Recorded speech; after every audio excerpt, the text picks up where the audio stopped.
What's good, family? What's good? I.O.B.A. I'm TC, and this is the Awareness Channel. So, I haven't made a video in close to 2 weeks. Excuse me, yeah, close to 2 weeks. A lot of shit runs through the news cycle in 2 weeks. It's just too hard to keep up with. Some people who do this shit, full time for a living, you know, they could put up videos every week, every day, every 2 or 3 days, because this is what they do, and that's good. That's good. So, ain't much I can say that, people ain't already heard about. I could just give you my opinion on it and what I think really went down in kind of a layman's sort of way. So, a lot of shit has happened. So I'm going to just speak on one or two for now, because, I got a time limit. I got shit I got to do. I got to work out. I got to work on my artwork. I got shit I got to do. Oh, yeah. And while I was gone, I started another drill team. Yes, I did. I might have mentioned that in the video before this, but if I did and you didn't catch it, I started another drill team. It's in its infancy now, but I think I got a little bit of a toehold. So, in regard to what's happening, the motherfucking race war, that's still going on. I mean, as you all know, this shit is chess, not checkers. And it's going to take a long time, for us to be able to describe some sort of real victory. But we got to stay in the fight, and we are staying in the fight. And we are. And we're going about it different ways. Michi X and Tariq Nasheed, they going at it. I don't even know why, Michi would stick her neck out there like that for Tariq to jump all on it, but all she had to do was check out what Tariq Nasheed did to Umar Johnson. I mean, as far as how he put his dick in the dirt when they was beefing back and forth. I don't mean he did anything to him, but he goddamn sure ate his ass up when they was beefing. Go check the video. He made little stuffed animal caricatures of him and the whole bit. You don't want to get on Tariq's bad side because he got, like, for all intents and purposes, unlimited resources. And not to mention he'll chew you up and spit you out. I mean, as far as just talking shit goes. Because Michi X is smart. And she does speak truth. And I said this a bunch of times before. I don't even know if she ever going to see my video, so I don't really give a fuck. But she does get in a lot of beefs and arguments with people. And every week you listen to her, there's somebody she got to cuss out before she could get into the subject matter of her video. So, yeah. But Tariq called her all kind of hood rats and shit. But anyway, and I be saying this all the time. Why is Michi X? Who is she mad at now? To me, if somebody, coming at my neck all the time and I got the following that she got, man, most of that shit I'll just ignore. You know what I mean? I just let that shit roll off my back. You know what I'm saying? Most of it. Every once in a while you got to address something, but you don't, half your fucking time is spent, cussing somebody out. That shit get old to me. You're supposed to evolve beyond that. And that, a lot of times, is my complaint with Michi X, because I know people like her from down in the hood. Very smart, very literate, very well schooled, but they got this history. You know what I mean? And sometimes, like, they got this history where they've been to jail and stuff like that. Sometimes having that history is a good thing because, like, it holds no attraction to you. You know what the other side of the shit look like. That's just one more layer of experience that you have. You have the experience of knowing what it's like to be locked up and have your freedoms taken away. So when you get out here and you start putting up videos and you start being a black empowerment spokesperson, not necessarily a leader, but you're definitely a spokesperson, you have to be honest and 100% forthright because you got that past, because you got that history. And to me, it makes you less susceptible to accusations of charlatanism. You know what I mean? It makes you less susceptible to accusations of that because you done already went that route. But certain people I just don't advise going after. You know what I mean? When you look at who your target is, you look at your reputation and your history, or who you mad at, you look at your reputation and your history, and you think, you're going to say some disparaging shit about them, and what? People going to say, yeah, you're right, Tariq Nasheed is a fucking scammer and or whatever, is a pimping? I don't know what you said, but whatever it was, you pissed him off. So I don't know. I think Michi made a mistake with that one. So that's my take on that. I mean, you already know how I feel about black spokespeople arguing publicly like that. I don't like that shit to begin with, but, And then the Harriet Tubman movie came out. Now, see, I ain't going to the movies to see that because the movie wasn't done right. I mean, you know how they trying to make heterosexual black men into the new villains. We're the new people that love the new individuals that people love to hate. Heterosexual black men. Y'all know that. The blacker that we is, the more they motherfucking vilify us and demonize us.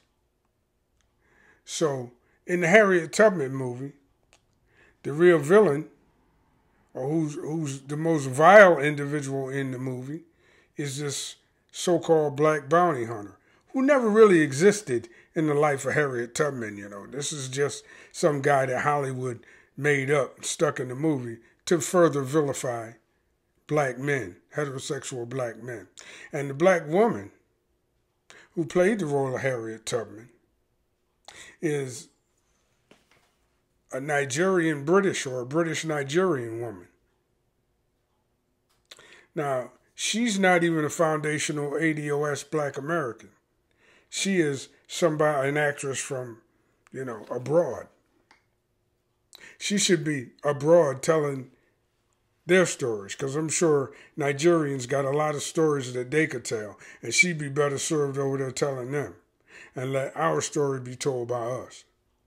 But I digress on that one point, because she's just an actress taking a gig, I'm thinking. Because if the producers and the makers of that movie really gave a fuck, they would have got a black American actress to play the lead role in that film, and they wouldn't have created a black male villain and a white savior. Let's not forget that. You see how they fucking twisted that shit all around? Now, here's where Tyler Perry monkey ass come in, because since talked in my last video, this motherfucker opened up, the new Tyler Perry studios in, I think, Atlanta. Huge, big fucking place. Now, here's his chance to do that same fucking movie, only do it right. Do that same movie and do the shit right. That's what I would like to see. I probably ain't going to see that shit, but that's what I would like to see. You get the right actors, you get the shit, make the shit closer to historically correct. You could probably make that shit for half the money that Hollywood spent. And then black people, black Americans, ADOS, foundational black Americans, would get behind that. Because we definitely ain't behind this shit that Cassie Lemons directed. We ain't getting behind that.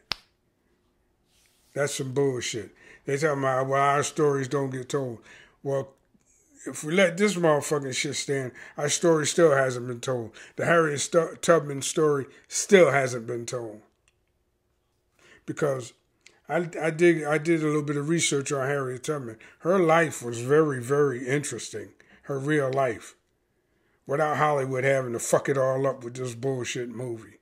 So, that's what I really think about the Harriet Tubman movie. Go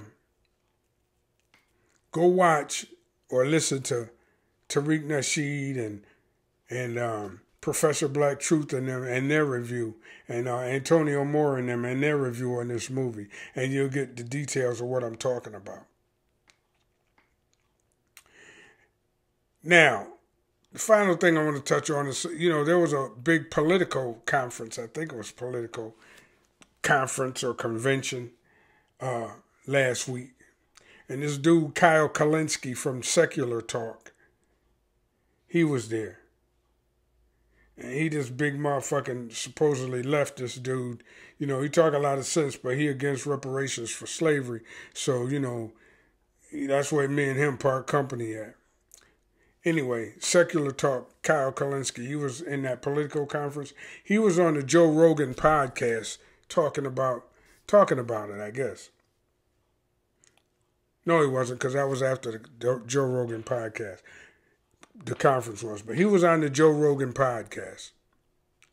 And they were talking about how Tulsi Gabbard brought down Kamala Harris's political ambition, presidential run. Essentially, just cut motherfucking Kamala Harris's legs out from under her. And no. What they're saying, they trying to give Tulsi Gabbard credit for the undoing of Kamala Harris. That's what they're trying to do. Trying to give Tulsi Gabbard credit for the undoing of Kamala Harris. That's what Joe Rogan and Kyle Kalinske said. Two white dudes. They both fucking wrong. They both wrong. ADOS, we the ones who cut the fucking legs out from under Kamala Harris. Because she wasn't going no motherfucking where. She wasn't going nowhere. She had lost the motherfucking black vote. She came out with the motherfucking Cardi B and the hair up and the talk and then that didn't work. Then she started trying to cater to white people. What that bitch say? You think I'm gonna do anything special for black people? No. That's what she said. And that fucked her right there. That's what she got fucked at. Not what Tulsi Gabbard did to her on the debate. When she was talking, and then in the next debate, she started talking some dumb shit about having Donald Trump banned from Twitter or some stupid shit like that.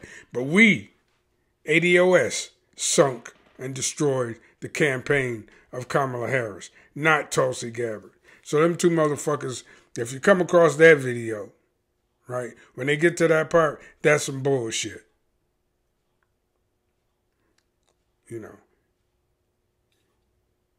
Kyle Kalinske, that Secular Talk dude. I mean, and these motherfuckers got hundreds of thousands of followers. So when you're out there clicking around and looking for something to listen to, you come across one of these crackers and they sound like they're making sense.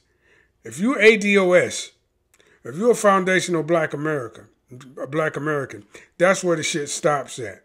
Because at the end of the day, reparations is a very, very large part of our agenda. And if you are against reparations for slavery, or if you come out talking that shit about reparations could take the form of education or some other form other than giving us our fucking money, well, then you being disingenuous. And that's what Kyle Kalinske and I believe Joe Rogan feel. I know they're both against reparations for slavery, but if they say it could take the form of something other than cash, well, then they both full of shit. Because neither one of them motherfuckers will ever say that Jews shouldn't get reparations for the Holocaust and Japanese shouldn't have been paid reparations, and Native Americans shouldn't be paid. None of them will say that shit. But us, we gotta sit on our motherfucking hands. The minute we start advocating for ourselves, everybody get bent out of shape. Well, fuck that. You just have to be mad because that's what we got to do right now. As foundational Black Americans. And everybody else's opinion be damned. I am fully prepared for another 4 years of Donald Trump. I am. I'm just gonna, sit tight and watch this motherfucking country finish going down the drain. Because nobody wants to even acknowledge the fact that black people we have an opinion of our own. And we're expressing it right now. So get ready for more of this Donald Trump bullshit. Just get ready for it. Because the Democrats don't seem to want Bernie Sanders because they're in the pocket of the corporations and the insurance companies and the drug companies. And Bernie is threatening to take all that shit down in the way of Medicare for all and stuff like that. Free college and shit like that. Renewable energy, Green New Deal, all of that shit. That's all on Bernie Sanders' plate, and the corporate Democrats don't want that. So they want to push Elizabeth Warren or Joe Biden, dumbass. And Joe Biden is a dumb motherfucker. They want to push them two motherfuckers out there to face off Trump. And Trump gonna beat the shit out of both of them. The only one Trump can't beat is Bernie Sanders. And Bernie Sanders is trying to win without giving anything tangible to black people. I don't know why he's trying to do that, but that's what the motherfucker's doing. So, we vote down the fucking ticket. We don't vote for president. We just vote down the fucking ticket. That's how you gotta do it. Or you write in somebody, but you vote down the ticket. Because, there's still quite a bit of time before the election. You know what I mean? But the primaries start soon. The primaries, they start soon. And we're already into November. 2020 right around the fucking corner. They're trying to vilify us and make us invisible. But we're more visible than ever. We really are. And we're controlling the election. And we're just going to let Donald Trump sit there for another 4 years if don't nobody want to act like we mean anything to them as a voting bloc. But anyway, I think, I'm running over time, y'all. I've been talking to this motherfucker for 18 minutes. And that's almost 3 minutes over my time. I just ain't been here a while and I had to get some shit off. I guess that's it for now, y'all. I got to work out tonight. I got to hit, tonight is back night. And I've been moving right along quick. Like I said, I got a new drill team started. We're in the beginning stages right now. And I'm going to see if I can grow it slowly and by degrees. You know what I mean? And see if I could get a little group started here in Jacksonville. Once I get a solid footing, though, I'm going to start making videos and recording the progress of the kids I got. All right, that's it for now, y'all. TC, and I'm out.